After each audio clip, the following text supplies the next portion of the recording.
Biologically, stress is our body's response to some really nasty, big, scary stimulus, like a grizzly bear. It's what our body does to enable us to escape or defend ourselves in order to survive to reproduce. Behaviorally speaking, though, it's what we experience when we're experiencing negative reinforcement. So our body experiences stress when a threat's introduced. So between the time the threat's been introduced and the time we escape, we experience stress.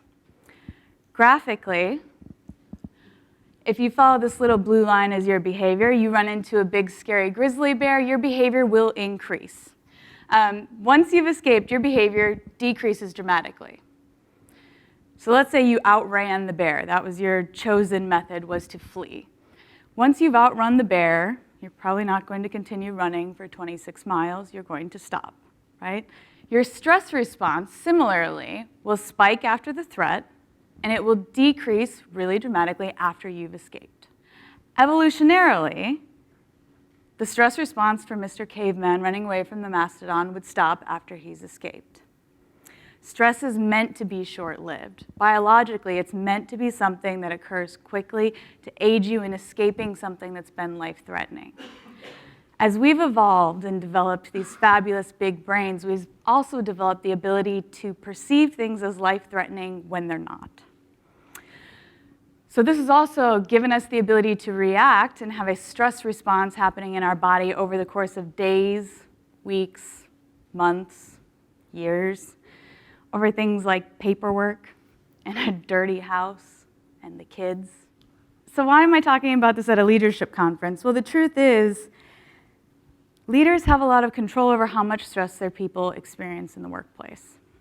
It's how you're arranging the environment. It's the things you're saying and doing every day that can help or harm your people and the stress that they're experiencing. In our minus environment, where threats are constantly being introduced over and over and over, it's miserable to be in. It's not fun. And when I'm saying R minus, I'm not saying you've released a grizzly bear into the office. I mean, they're very subtle things in the workplace, right? They're the under-the-breath comments.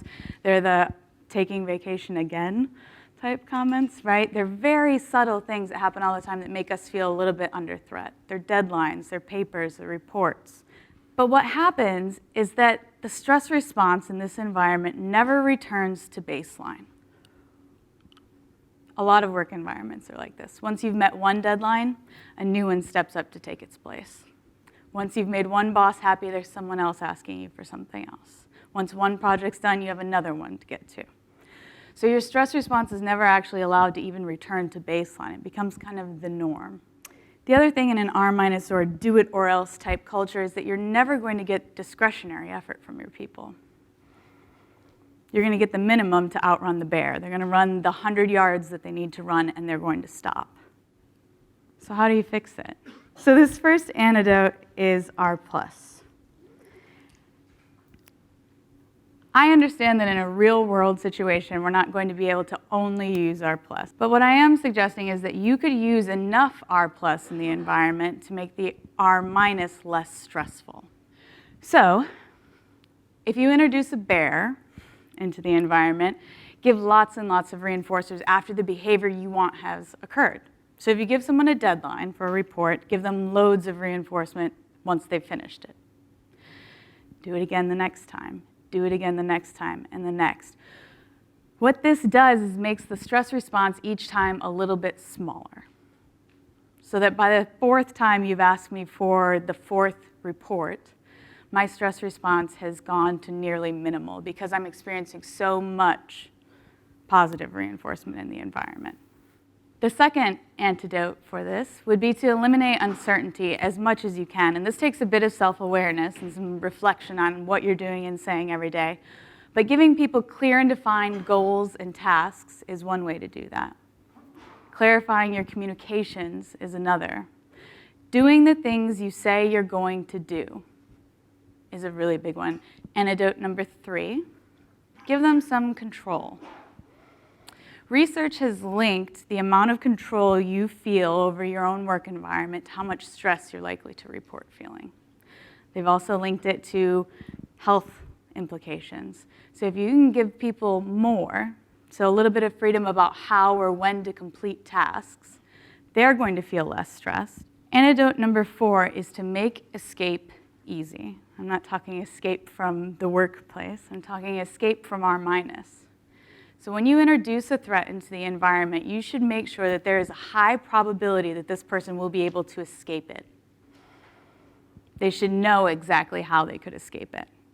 So you need to give them a very pinpointed behavior that they need to do. And as soon as it's done, that threat needs to be removed. And lots of R+ needs to be offered. If you're constantly giving people lots of threats that they're never going to escape, or there's a very low probability that they'll escape, you yourself will become a source of stress for them.